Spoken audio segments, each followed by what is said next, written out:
Hi guys, today I'm going to go through my favourite higher end brow products. I have done a drugstore version of this. This is basically drugstore version of this. So this is basically my kind of over £10 version. If you want to see the under £10 version, I will leave that link below. But I'm going to get into it because it could be quite a long video. There's a lot to talk about. Not as many products in the high end version, but more that I want to say. My phone is ringing, but let's ignore that. I'm going to start with the brow product that I have on today, which is MAC's Fling, and it's the technical pencil. It's one of those twist up ones. I won't twist it up because I know I'm never going to be able to twist it down again. I only need a tiny amount of this, and the first time I had this pencil I decided it was a complete waste of money because it kept breaking off. But I think I was twisting it up too much when you really just need the tiniest amount available to use to define your brows, and it really won't break off if you use just, I mean, I have barely any kind of twisted out there and I can still do my brows with it. So that's definitely something to take into consideration if you're going to use this, is that it can kind of crumble and fall apart if you twist too much of it up. So just use the very tiniest amount.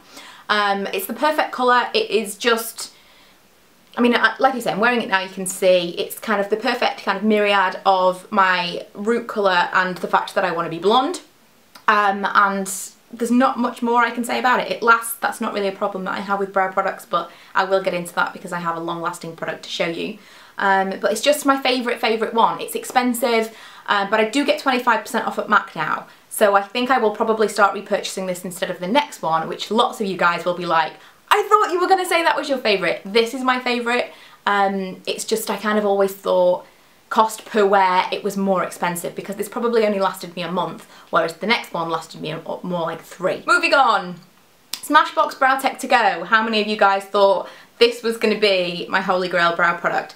I love it. I really love it. It's £19, it's expensive, it lasts me quite a long time. I can do my brows super quick with it, but it is still a little bit dark.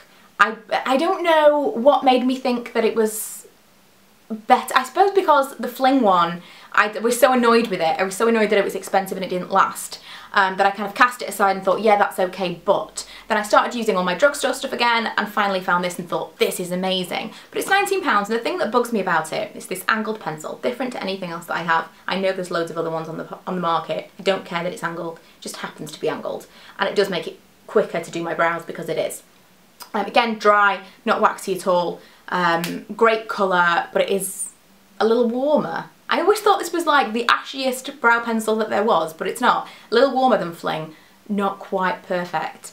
The thing that used to really bug me, and still does, is that it comes with a gel on the other end. So it comes with this gel, and that's part of the product. I mean, if you see, it says Crayon, gel. So half this product I don't even use. My brows are sparse, they don't need taming, I do not need a gel. I've used 3 of these and 3 gels have gone completely untouched. So I feel like half the product I'm buying I don't even use. If they would do a slightly cheaper version of this that didn't have the gel on the end, I would purchase that. Because I really do like it. It is quick to do my brows. I know that it's not going to break off. I know some people have had a problem with that, but I've had 3 of them and none of them have had a problem. But the fact that I am buying half a product and I know that I'm not using it really annoys me. The last 3 products I have to talk about are completely different, not pencils at all. First, I have Gimme Brow from Benefit, which supposedly has fibres. I don't know if it does. But supposedly it has fibres, smells weird, and it gives volume to your eyebrows. So, okay, I'm not really that bothered about giving volume to my eyebrows, but gels, like eyebrow gels in general, I've never really had a major love affair with because, again, sparse brows need filling in. There's not a lot to them. I basically need to create them from nothing. And so brow gels are just like, well, they just go onto the hairs that are there, which aren't very many of them. Kind of bugged me. I never really wanted to try one again. This was sent to me and it's a completely different animal. It's like, well, I'll show you. How will I show you? I've got all these swatches. Look. You can see it. Look how dark that is. Look how opaque that is for a brow gel. I can absolutely create eyebrows. I'll put a picture up. Create eyebrows with this, and I would never ever have told you. I would never have picked this up. I would never have bought it. No matter what people told me, I would have been like, no, it won't work for me. It does work for me. The tiny little brush means that you can get into all the tiny little spaces and basically use it as if it was an eyebrow pencil or a brush or whatever else. The other, I used that Maybelline one, is really horrendous. The Brow Drama, most bizarre brush I've ever seen. How you are supposed to get any kind of precision, anything with that, I don't know. It's got this big bell, I won't go there, a big bell shaped wand, let's say. Doesn't work at all, I don't get it. Some people really like it, not me. This is really, really good. One of these products is not my absolute favourite thing, but I wanted to mention it because I think it's a really, really good product, it's just the colour is off. It's the Amazonian Clay Waterproof Brow Mousse from Tarte, and I bought this whilst I was in America in January. The colour I have is Taupe, and in theory, it's kind of taupey. I mean, I'll show you it compared to the Colour Tattoo from Maybelline, which is also called Taupe. They're kind of similar, but this is warmer. You know, comparing the two, this is practically grey and this is brown.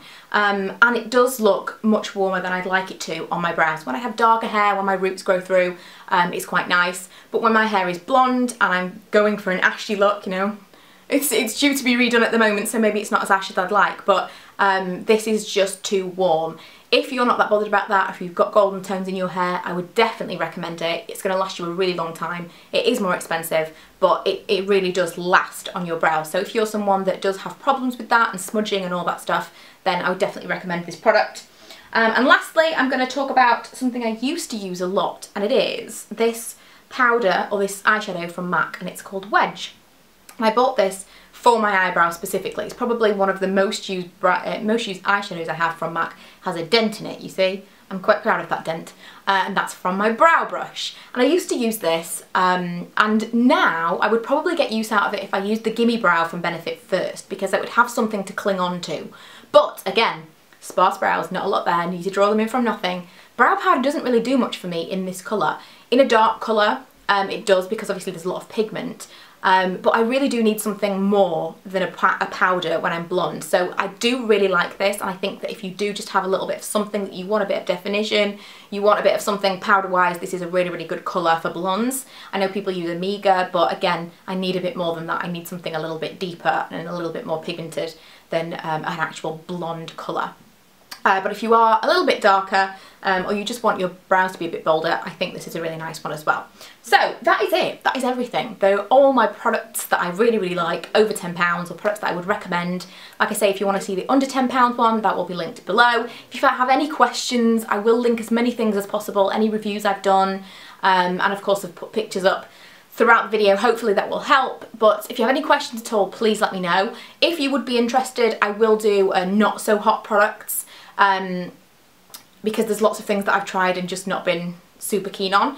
But I wanted to kind of start with the positives. So let me know if you'd like to see the things that I don't recommend. I have tried a lot of brow products, so I know you guys are going to be recommending things to me and saying you have to try this and you have to try that, but I've kind of tried a lot of things at this point, and I feel like I've tried enough things to find the things that I really, really like. But if you want to see if I've tried something, let me know, and I'll give you the link to the review if I've done one. So yeah, I hope you enjoyed this video. Hopefully it was useful, and I will see you guys in my next one. Bye!